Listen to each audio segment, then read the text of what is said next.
지금처럼 평화가 아주 절실할 때는 드물었습니다. 왜냐하면 작년 또 올 초에 이어서 한반도에 이 핵전쟁이 또는 전쟁이 일어나지 않을까 하는 그런 엄청난 공포들이 우리를 누르고 있었고, 그래서 우리는 모두 기도했습니다.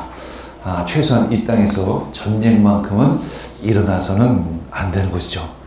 만약에 전쟁이 일어난다면 우리가 지금까지 쌓아왔던 모든 것은 다 무너지고 말 것입니다.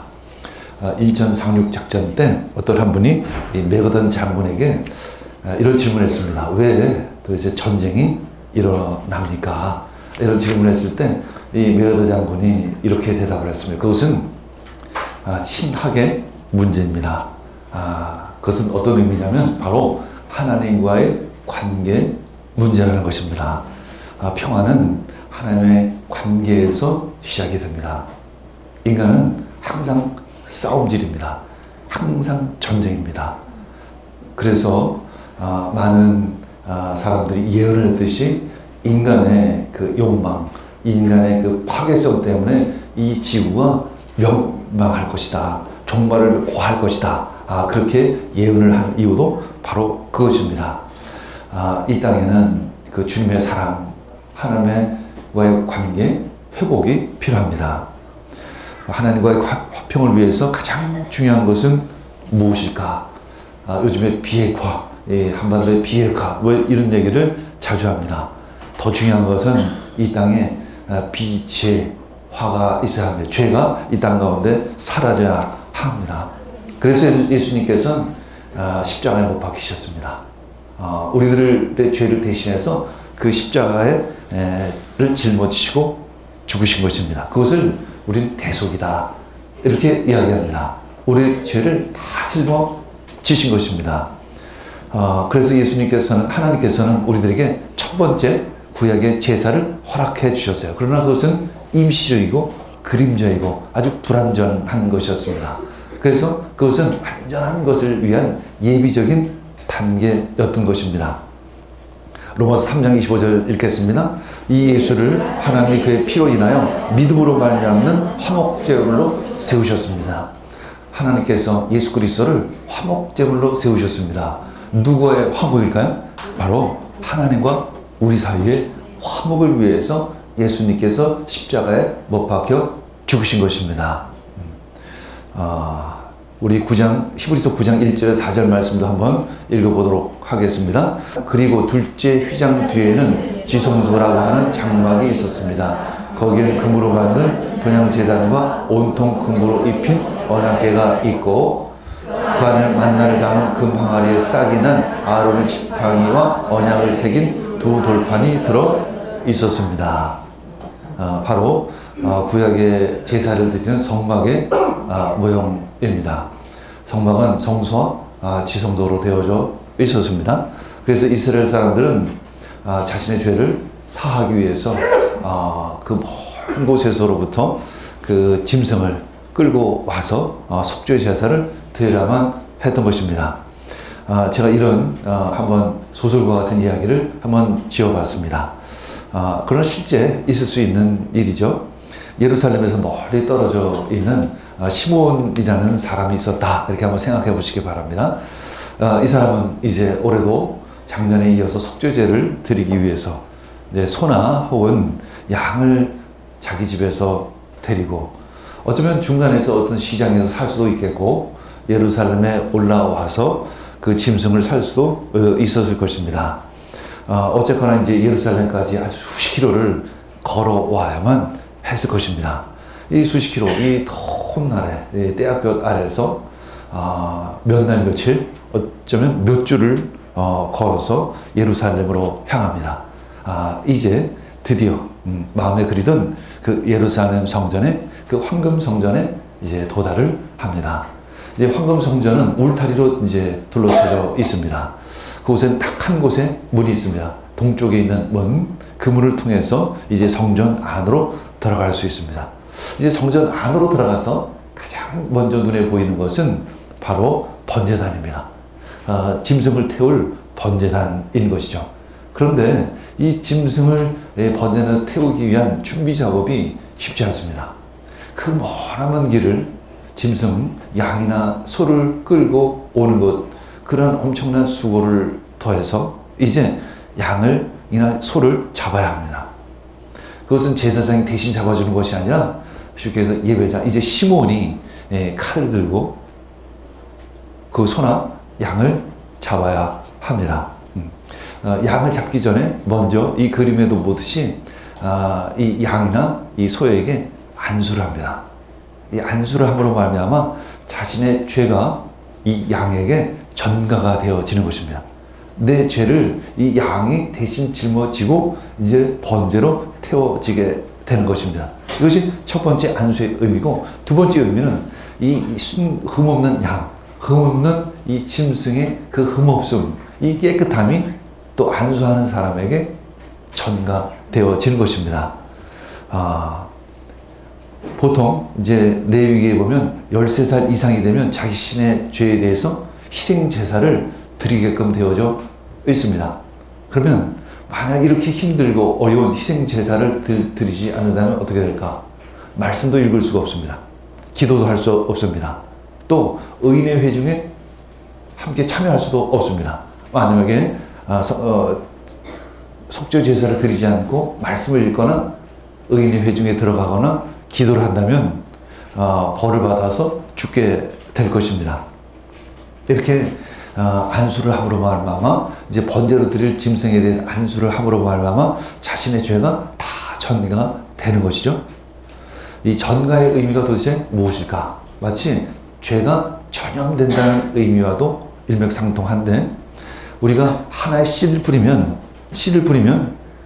같은 열매를 맺게 됩니다. 우린 아담의 씨에서 인류가 이렇게 번창을 했습니다. 아담의 죄를 지음으로 말미암아 죄를 가지고 이 땅 가운데 태어날 수밖에 없게 되었다는 것입니다. 그렇다고 하면 이 씨를 새롭게 심어야 하는 것입니다. 하나님의 아들이라는 씨를 그렇게 새롭게 심어야만 이제 죄의 열매가 아닌 바로 의의 열매가 이제 무르익을 수 있다는 것이죠. 이제 이 시몬이 이제 짐승을 이제 잡을 때가 왔습니다. 이 세 가지 방법이 있어요. 당시에는 첫 번째는 정확히 심장을 찌르는 방법이 있습니다. 두 번째는 미간, 눈과 눈 사이를 그 급소를 찔러서 죽이는 방법. 세 번째는 동맥을 끊는 방법이 있습니다. 그런데 이 세 가지 방법 다 그렇게 쉬운 일은 아닙니다. 물론 전문적인 도살꾼은 정확히 한 번에 죽일 수 있지만 이렇게 우리와 같은 사람들은 그렇게 쉽게 한 번에 죽일 수가 없습니다. 6번, 7번, 9번, 10번 이렇게 찔러야만 그 심장이나 그 미간 사이의 급소를 정확히 찌를 수가 있습니다. 만약에 여러분들 칼로 짐승을 그렇게 6번씩, 7번씩, 10번씩 내리친다라고 하면 그 짐승의 몰골은 도대체 어떻게 될까요? 한마디로 처참한 것이죠. 아주 잔인한 것입니다. 결국 시몬의 두 손과 이제 온몸은 그 양의 피로 온통 피문복이 될 것입니다. 그래도 양은 다른 짐승과는 좀 다르죠. 비교적 얌전하게 죽는 편입니다. 만약에 소나 다른 짐승 같으면 난리 칠 것입니다. 이사야서 53장 7절 말씀이 우리는 그래서 생각이 나죠. 그는 굴욕을 당하고 고문을 당하였으나 아무 말도 하지 않았다. 마치 도살장으로 끌려가는 어린 양처럼, 마치 털 깎는 사람 앞에서 잠잠한 암양처럼 끌려가기만 할 뿐 아무 말도 하지 않았던 것입니다. 이렇게 잡혀 죽는 양은 잠잠히 아무 말 없이 죽어갑니다. 그래서 예수님을 어린 양 예수, 그래서 예수님께서 십자가에 못 박힐 때는 아무 말도 하지 않으시고 그 죽음을 그대로 다 받아들이신 것입니다. 이렇게 잔인하고 처참한 이 살육의 현장, 왜 하나님은 이렇게 엽기적인 제사를 원하실까? 하나님은 그렇게 엽기적인 분이실까? 하나님은 그렇게 아주 무시무시한 분이시기 때문에 그럴까? 라는 것입니다. 첫 번째는 죄의 그 엽기적인 성향 때문에 그런 것입니다. 죄 때문에 그런 것입니다. 우리들의 죄가 그만큼 피비린내 나고 아주 엽기적인 것이라는 것입니다. 어쩌면 우리들의 죄로 말미암아 이 핵전쟁이 일어나서 온통 이 지구가 멸망할 수도 있다는 것입니다. 우리들의 욕망으로 말미암아 지구 온난화로 말미암아 이 기후 변화로 인해서 이 땅이 멸망할 수도 있다는 것입니다. 그만큼 우리들의 죄는 아주 잔인하다는 것입니다. 우리 여러분들 마음속을 한번 자세히 한번 들여다보시기를 바랍니다. 내 속에 얼마만큼 악한 것이 숨어 있는지를 한번 보시길 바랍니다. 그리고 두 번째는 그 죄에 대한 대가가 그만큼 끔찍하다라는 것이죠. 그 대가가 그만큼 그 짐승이 죽는 것만큼 그 엽기적인 것만큼 그렇게 잔인하고 더럽고 추하다라는 것을 의미합니다. 이제 제사 짐승을 준비하는 것은 그것으로 끝나는 것이 아닙니다. 이제 시몬은 양의 가죽을 벗기기 시작을 합니다. 이 전문 도살꾼이 아닌 시몬에게 가죽을 벗기는 것은 쉬운 일이 아니죠. 그냥 만만하게 벗겨지지가 않습니다. 그리고 그렇게 수고해서 몇 시간에 걸쳐서 양의 가죽을 벗긴 후에는 이제 각을 뜹니다. 이 각을 뜬다는 것은 마디마디마다 다 잘라내는 것을 의미합니다.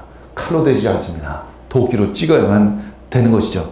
이렇게 양을 죽이는 과정에서 시몬의 그 옷과 얼굴의 그 모습들을 상상해 보시기를 바랍니다.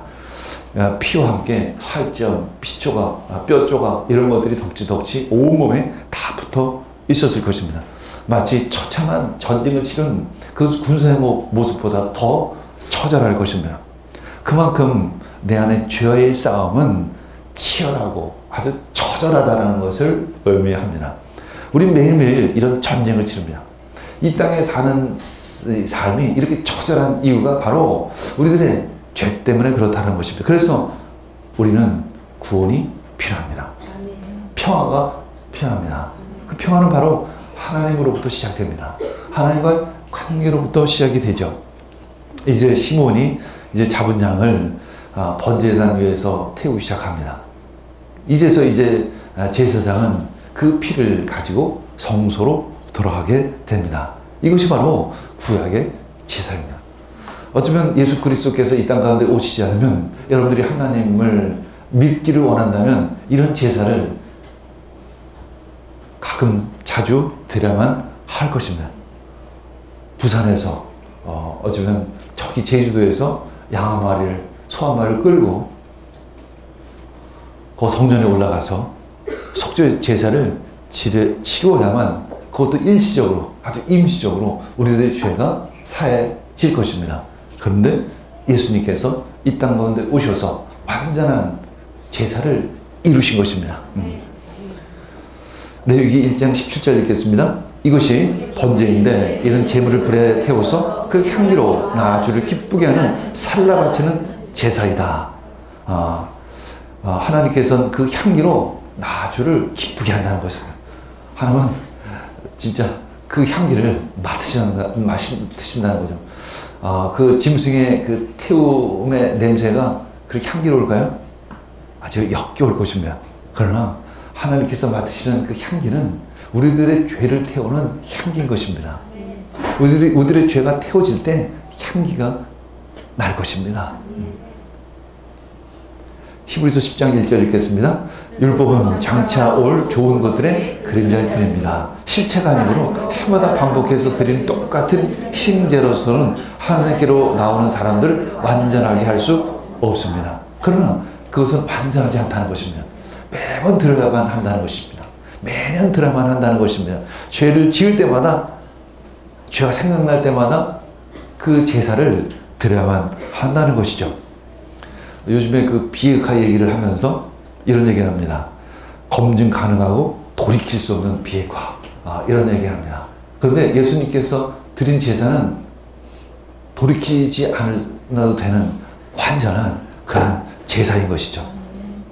히브리서 9장 11절 읽겠습니다. 그러나 그리스도께서는 이미 일어난 좋은 일을 주관하시는 대제사장으로 오셔서 손으로 만들지 않은 장막, 다시 말하면 이 피조물에 속하지 않은 더 크고 더 완전한 장막을 통과하셨습니다. 하나님은 우리의 죄를 대신할 수 있는 아주 완벽한 제사를 드릴 수 있는 그 한 분을 이 땅 가운데 보내신 것입니다. 그분이 바로 하나님의 아들인 것입니다. 그래서 세리요한은 그 하나님의 아들을 바라보며 예수 그리스도를 바라보며 바로 어린 양 예수, 하나님의 어린 양이다, 이렇게 표현했던 것입니다. 왜냐하면 하나님만이 우리들의 죄를 완전히 완벽하게 해결하실 수 있기 때문에 그런 것입니다. 이제 하나님의 진노는 예수 그리스도의 십자가로 말미암아 이제 대속되어질 것입니다. 하나님의 진노는 그 속죄 제물을 드릴 때의 그 잔인함, 아주 처참함에 비해서 수만 배, 수억만 배만큼 아주 무시무시한 것이기 때문에 그런 것입니다. 우리가 한번 이런 상상을 해볼, 용광로, 이 쇠를 녹이는 용광로 불처럼 그것보다 더 강력하게 무서운 것이 바로 하나님의 진노인 것입니다. 예수 그리스도께서는 그 진노를 대신 짊어지신 것입니다. 예수님이 그 달리신 십자가, 예수님이 십자가에 달리시기 전에 먼저 채찍으로 맞으셨습니다. 그 채찍의 길이는 한 2, 3m 정도, 아주 굉장히 깁니다. 짧은 채찍이 아니죠. 그리고 끝에는 나무로 만든 갈고리 같은 것이 달려져 있습니다. 그것이 그 채찍이 그 예수님의 몸에 감기는 것입니다.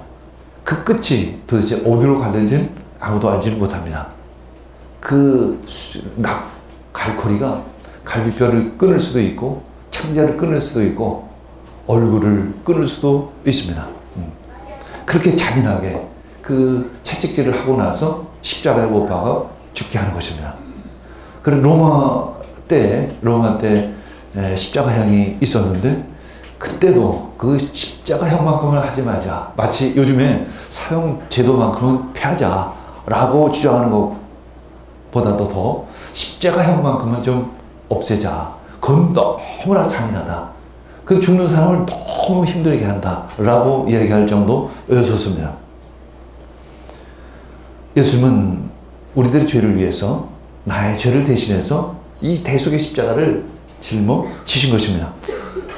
이제 우리는 예수님께 그 짐승에게 안수하듯이 그렇게 안수하는 것은 아니죠. 믿음인 것입니다. 우리는 예수님을 믿음으로 말미암아 그리스도의 의가 나에게 전가가 되는 것입니다. 대신 나의 죄가 예수님께 전가가 되어지는 것입니다. 마치 구약의 제사 때 내가 짐승의 머리에 안수함으로 말미암아 나의 죄가 전가가 되었던 것처럼, 그리고 그 짐승의 흠없는 짐승의 깨끗함이 나에게 전가가 되었던 것처럼, 이번에는 예수 그리스도 그 십자가를 믿음으로 말미암아 나의 죄가 예수님께 짊어지게 되어지는 것이고 예수님의 그 의가 나에게 전이 되어지는 것입니다. 그래서 나는 이제 의롭다 칭함을 받는 것입니다. 의롭다 칭함을 받는 거예요. 그런데 아직 사실은 의롭지가 않습니다. 문제는 의롭다 칭해진 것입니다. 그럴듯한 옷을 입은 것입니다. 그리스도의 옷을 입을 수 있는 것입니다. 왜냐하면 그 그리스도의 옷을 입어야만, 그 거룩의 옷을 입어야만 하나님께 나아갈 수 있기 때문에 그런 것입니다. 여러분들은 모두 그리스도의 옷을 덕분에 이 자리에 있을 수 있는 것입니다. 그리스도의 옷 덕분에, 그 의 덕분에 하나님을 부를 수 있는 것입니다. 그것이 없다면, 그것 없이 여러분들이 하나님을 부르지 않는다면 여러분들은 단번에 죽게 될 것입니다. 우리 모두는 그 그리스도의 의를 덧입어서 하나님께 나아갈 수 있는 것입니다. 예수님은 단번에 자신의 몸을 들이심으로 하늘 지성소로 올라가셨습니다. 단번에.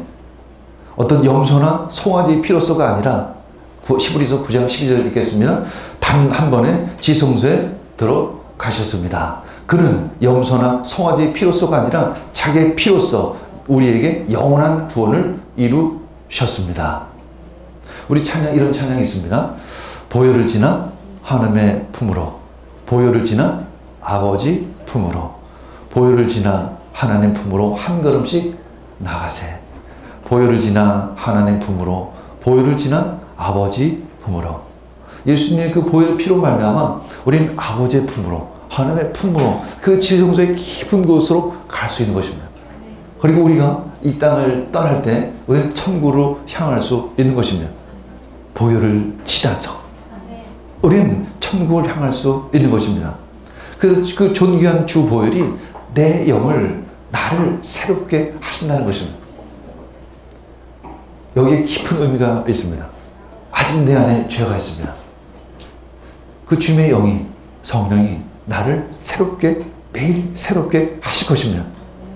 이제 보좌 우편에 앉아 계신 예수님, 지성소의 그 깊은 곳에 계신 예수님께서 이제 우리를 위해서 무엇을 하실까?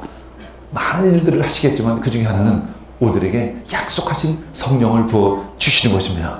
약속하신 성령을 부어 주시는 것입니다.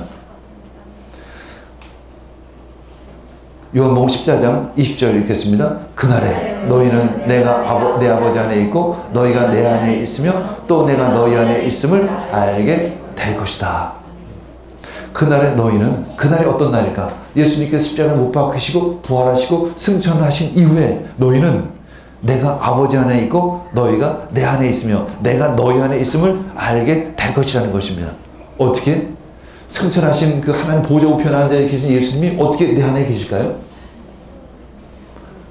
그 예수님께서 부어주신 성령님, 그분이 내 안에 계시다는 것을 의미합니다. 여기서 우리는 삼위일체 하나님을 기억해야 합니다. 성령님이 예수님이고 예수님이 성령님이십니다.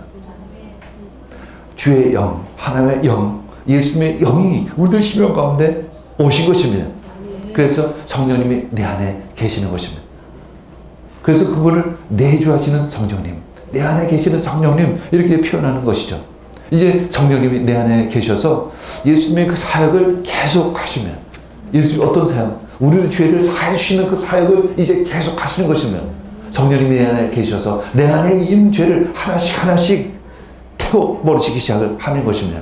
그래서 우리는 성령의 불이라고 표현하기도 합니다. 성령의 불로 내 나머지는 모든 죄를 태우실 것입니다. 내 안에 있는 성령님이 어떤 일을 하실까? 내 안에 있는 성령님이 어떤 일을 하실까? 바로 우리를 하여금 하나님을 사랑하게 하십니다. 하나님과 친밀한 교제를 나누게 하십니다. 우리 사랑하는 연인과 사이에서 이런 이야기를 합니다. 너의 마음이 내 안에 있다. 난 항상 네 생각만 해. 바로 성령님이 내 안에 있을 때 우리 항상 하나님 생각을 할 수 있게 됩니다. 이제 하나님과 사랑의 교제를 나누기 시작을 하는 것이죠. 그래서 우리는 치밀한 교제 가운데 들어가는 것입니다. 우리가 치밀한 사랑을 나누기 시작하면 점점 그분을 닮아가게 됩니다. 내 안에 있는 죄가 씻어지기 시작을 합니다. 거룩하게 되어지기 시작을 합니다. 예수님의 성품을 닮아가게 되어지는 것이죠. 이것이 바로 성숙입니다. 우리 키를 우리 스스로 키우지 못합니다. 마치 우리들 신앙 성장이 없이 우리 스스로 성장시키는 것이 아니라 우리가 예수님을 닮아감으로 말미암아 우리들의 신앙이 성숙되어지는 것이죠. 우리가 스스로 우리 신앙의 우리를 성숙시킬 수는 없지만 우리가 끊임없이 주님을 찾고 주님과 친밀한 교제를 나누면 어느덧 내가 그렇게 변화되어져 있는 나의 모습을 발견하게 되어지는 것입니다. 위대한 전도자인 아이언사이드가 설교를 하고 있었을 때였었습니다. 이제 옷을 잘 차려입은 노신자가 다가왔습니다. 그는 노교수였고 유명한 무신론자였었습니다. 그가 그 설교하는 이 아이언사이드를 향해서 비웃으며 조롱하기 시작을 했어요. 그럼에도 불구하고 이 아이언사이드는 계속해서 설교를 했습니다. 계속해서 그러나 그 노신사는 반대 의견을 소리치면서 외칩니다. 아주 괴롭힙니다. 하나는 없다라고 외칩니다. 예수는 꾸며낸 실화일 뿐 존재하지 않는다라고 이렇게 이야기를 합니다. 아이언사이드는 무시하고 설교를 계속합니다. 그럼에도 불구하고 이 무신론자는 계속 점점 더 도전적이 되어서 자신의 논리를 피기 시작을 합니다. 큰 소리로 외치기 시작합니다. 나와 토론하자 외칩니다. 너 나와 토론하기가 겁나냐? 막 이렇게 외칩니다. 그러나 아이언사이드는 이 토론에도 아무 성과가 없다는 것을 잘 알고 있었습니다. 그런데 또 가만히 놔둘 수도 없었습니다. 도대체 이걸 어떻게 해야 할까? 이때 아이언사이드에게 성령님이 하나의 지혜를 주셨습니다. 좋습니다. 선생님, 당신의 도전에 응하겠습니다. 그러나 한 가지 조건이 있습니다. 토론에 나올 때 당신의 그 무신론 때문에 삶이 변화된 남녀 10명을 데리고 오십시오. 그러면 토론에 응하겠습니다. 그리고 나는 이 도시에서 이 복음 때문에 변화된 세 사람 200명을 내가 데리고 오겠습니다. 그렇게 이야기하자 이 무신론자 이 노 교수는 아무 말 없이 그 자리를 피해서 도망칠 수밖에 없었습니다. 믿음은 이론이 아니라 실제입니다. 우리는 많은 이론가가 있습니다. 요즘엔 크리스찬 중에서도 너무 많은 이론가들이 난무하는 것을 봅니다. 이론만 있습니다. 머리에 지식만 있습니다. 믿음은 없습니다. 믿음은 이론이 아니라 실제입니다. 그것은 하나님과의 관계의 문제입니다. 하나님과 사랑을 하는 것입니다. 그것은 삶이고 아주 생명입니다. 꿈틀거리고 아주 살아 움직이는 것이어야 하는 것이죠. 그것은 엄청난 무지무지한 생명력인 것이죠. 핵폭탄보다 더 강력한 그런 생명이 그 안에 숨겨져 있습니다. 예수님께서 이제 여리고를 떠나실 때 눈먼 바디메오가 소리를 칩니다. 다윗의 자손이요 나를 불쌍히 여겨 주시옵소서. 그것이 바로 믿음인 것입니다. 아주 소리치는 것이 믿음인 것이 주님을 향해서 소리치는 것이 바로 믿음인 것입니다. 내가 믿음이 떨어지는 것처럼 느껴질 때 하나님을 향해서 소리칠 수 있어야 하는 것입니다. 내가 신앙이 좀 떨어지는 내가 기도가 좀 부족한 것 같을 때 새벽에 일어나서 금식하면서 하나님을 찾는 것이 바로 믿음인 것입니다. 지식이 아닌 것이죠. 그때 예수님께서 그에게 말씀하십니다. 가거라. 너의 믿음이 너를 구원하였다. 너의 믿음이 너를 구원하였던 것이 바디메오에게는 이미 믿음이 있었던 것입니다. 그래서 그는 소리칠 수 있었고 예수님께 외칠 수 있었고 예수님께 그 구원을 구할 수 있었던 것입니다. 믿음인 것입니다. 부활하신 예수님께서 제자들에게 오셨습니다. 제자들은 무서워서 문을 다 걸어 닫고 있었죠. 그때 예수님께서 제자들에게 오셨어요. 그리고 말씀하셨습니다. 너에게 평화가 있기를. 샬롬. 이렇게 인사를 했습니다. 이제 제자들은 예수님의 손의 못자국과 옆구리의 창자국을 보았습니다. 그러나 그때 예수님은 신령한 몸을 입고 계셨습니다. 물론 창자국도 있었고 또 못자국도 있었습니다. 예수님께서 그러나 신령한 몸, 영광의 몸을 입고 계셨습니다. 그리고 예수님 제자들 향해 말씀하십니다. 성령을 받으라. 너에게 평화가 있기를 빈다. 아버지께서 나를 보내신 것 같이 나도 너희를 보낸다. 그렇게 하시면서 요한복음 20장 22절에 이렇게 말씀하신 다음에 그들에게 숨을 불어넣으시고 말씀하십니다. 성령을 받아라. 예수님께서 승천하셔서 이 땅에 다시 잠시 오신 것입니다. 신령한 몸을 입으시고 우리들에게 성령을 부어주시는 것입니다. 이제 하나님께서는 우리 모두의 육체를 안에 이 성소로 삼으신 것입니다. 성령의 전으로 삼으신 것입니다. 그래서 우리들에게 성령을 부어주시는 것이죠. 한 형제가 이런 간증을 합니다. 그는 이제 깽단이 득실거리는 도시에 살고 있는 사람이었습니다. 어릴 때부터 마약, 성적인 타락, 이 범죄에 휘발려 있었습니다. 그는 교회에 가본 적도 없었습니다. 가정교육도 제대로 받지 못하고 학교 교육도 제대로 받아본 적이 없습니다. 도덕이 뭔지 윤리가 뭔지도 잘 알지를 못했습니다. 그는 누군가에게 복음을 들었습니다. 그때 놀라운 구원의 기쁨과 감격이 그에게 임했습니다. 그래서 예수님과 깊은 사랑에 빠졌고 이제 새로운 삶이 시작됐습니다. 그러나 그 며칠 후에 고민 끝에 찾아왔습니다. 제가 그런데 예수를 믿기 시작했는데 너무 괴로웠습니다. 전에는 그렇지 않았는데 이제 죄를 지을 때마다 너무 힘이 들어서 죄책감이 느껴져서 어떻게 도무지 살아갈 수가 없습니다. 도대체 어떻게 하면 좋겠습니까? 지하세에서 우리가 집회 가운데 한 여러 명의 많은 사람들이 이제 하나님의 임재, 성령의 충만함을 받았습니다. 그때 한 아이가 이런 간증을 했죠. 내가 성령의 충만을 받고 임재 가운데 있을 때 예수를 만났는데 예수님께서 도둑질 하지 마라. 부모를 공경하라. 그리하면 땅에서 장수하리라. 마치 그런 것처럼 성령님은 내 안에 계셔서 끊임없이 하나님의 말씀을 우리들에게 상기시켜 주시고 깨닫게 해 주십니다. 그리고 나를 매일매일 새로운 존재로 바꿔주시는 것입니다. 그분이 바로 성령님이신 것이죠. 우리는 그 성령의 손아귀를 그래서 삼아야 합니다. 성령님 나에게 오시옵소서. 그래서 내 삶에 성령 충만함으로 임하시옵소서. 우리 빈들의 마른 풀같이라는 찬양이 있습니다. 오늘 같이 설교 끝나고 바로 빈들의 마른 풀같이 한번 함께 찬양하기를 원합니다. 원어로 보면 There shall be showers of blessing 이라는 그런 제목을 가지고 있습니다. 다니엘 휘튼이 가사를 썼고 그런 아름다운 찬양입니다.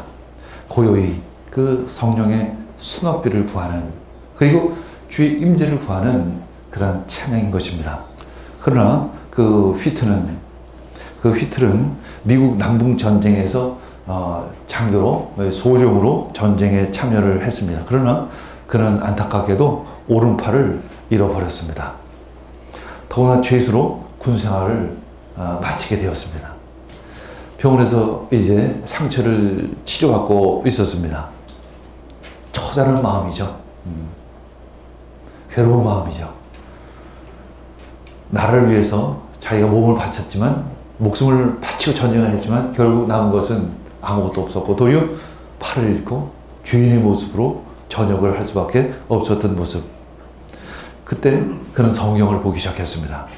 성령을 통해서 깊은 마음의 감동을 받았지만 아직 그리스도를 예수님을 받아들일 마음의 준비는 되어 있지를 않았습니다. 근데 얼마 후에 병원에 있는 청소부가 휘트를 찾아왔습니다. 죽어가는 한 죄수가 있는데 그를 위해 좀 기도해 주셨으면 좋겠습니다. 그때 휘트는 말합니다. 아니 나 속으로 그런 생각을 했죠. 나도 하나님을 믿지 않는데 내가 누구를 위해서 어떻게 기도를 해줄 수 있을까? 그래서 하는 수 없이 거절할 수밖에 없었습니다. 근데 청소부가 이런 얘기를 합니다. 당신은 그렇게 거절을 했지만 난 당신이 크리스찬인 줄 알았습니다. 왜냐하면 당신이 항상 성경을 읽고 있었기 때문이죠. 이 말을 들은 휘틀은 마지못해서 죽어가는 병자들에게 가서 기도해 주기 시작을 했습니다. 그때 그 장소에서 특별한 일이 일어났습니다. 그는 이렇게 간증을 합니다.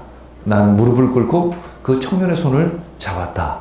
너는 몇 마디 더듬거리는 말로 나의 죄를 고백하고 그리스도께 나를 용서해 주기를 간절히 기도했다. 바로 그곳에서 나는 그분이 나를 용서하셨다는 확신을 갖게 되었다. 그리고 나서 나는 그 청년을 위해서 간절히 기도했는데 그 청년은 내가 기도하면서 하나님의 약속을 간구했을 때 내 손을 꼭 잡으면서 조용히 있었다. 그리고 내가 무릎을 펴고 일어났을 때 그 청년은 눈을 감았다. 그의 고통스러운 얼굴 위에 평화가 임하는 것을 볼 수 있었다.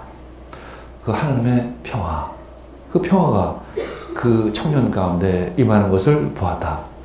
나는 하나님께서 나를 예수님께 이끌어 주시기 위해 그 청년을 사용하셨다라는 것을 깨닫게 되었다. 그리고 또한 그 청년이 예수님의 그 보혈의 피로 말미암아 용서를 받은 것을 내가 또 그것을 볼 수 있도록 은혜를 경험하게 하셨구나 라는 것을 깨닫게 되었다는 것이죠. 나는 이제 그를 천국에서 다시 만나게 될 것을 소망합니다. 이렇게 그는 간증을 했습니다. 그리고 그는 저녁 후에 잠시의 그 직장 생활을 마치고 평생 복음 전도자로 자신의 삶을 드립니다. 그때 그는 이런 찬양을 하는 것이죠. There shall be showers of blessing. This is the promise of love. 축복의 소낙비 내리네. 이것이 사랑의 약속이구나. There shall be seasons refreshing sent from the Savior above. 날 새롭게 하는 때가 꼭 있으리라. 위에 계신 구주로부터 보내신 것이라네. There shall be showers blessing, precious reviving again. 축복의 그 소낙비가 한없이 내리리라. 다시 소생시키는 그 고귀한 축복의 비가 내리리라. Over the hills and the valleys, sound of abundance of rain. 언덕 넘어 골장 넘어 풍성한 축복의 비가 한없이 내리리라. There shall be showers blessing, if we but trust and obey. 축복의 소낙비가 내리리라. 우리가 오직 믿고 순종하기만 한다면 그 축복의 소낙비가 그 샤워 오브 블레싱이 한없이 내릴 것입니다. There shall be seasons refreshing, if you let God have His way. 다시 새롭게 되는 때가 반드시 올 것이라네. 우리가 주의 길을 가기만 한다면. Showers of blessing we need. 축복의 소낙비, 우린 축복의 소낙비를 바랍니다. Mercy drops round us falling, but for the showers we breathe. 은혜의 소나기가 우리를 감싸고 내리고 있네. 오직 하나님의 자비하심이 우리를 감싸듯이 그 은혜의 소낙비를 간구합니다. 우리 함께 이 찬양을 함께 하시기를 원합니다. 빈들의 마른 풀같이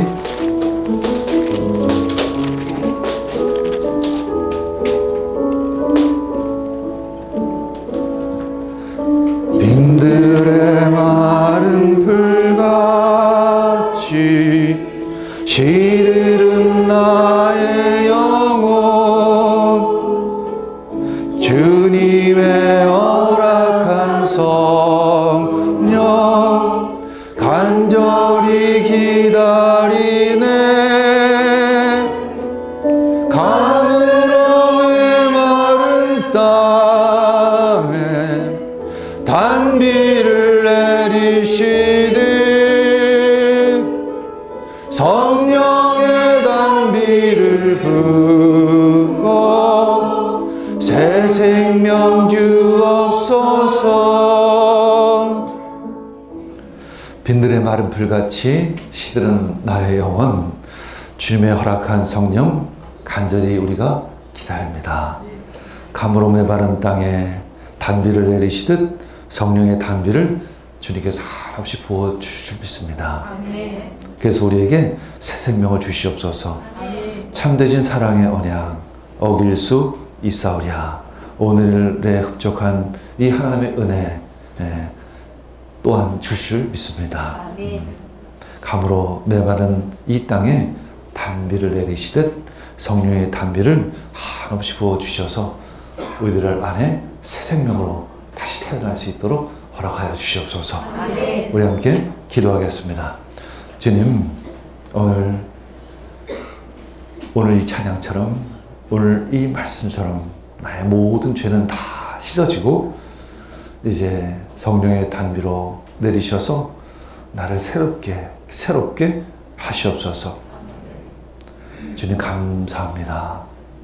주의 은혜가 감사합니다. 주의 은혜로 채우시옵소서. 주의 사랑으로 한없이 부어주시옵소서. 이 모든 말씀 예수님의 이름으로 기도합니다.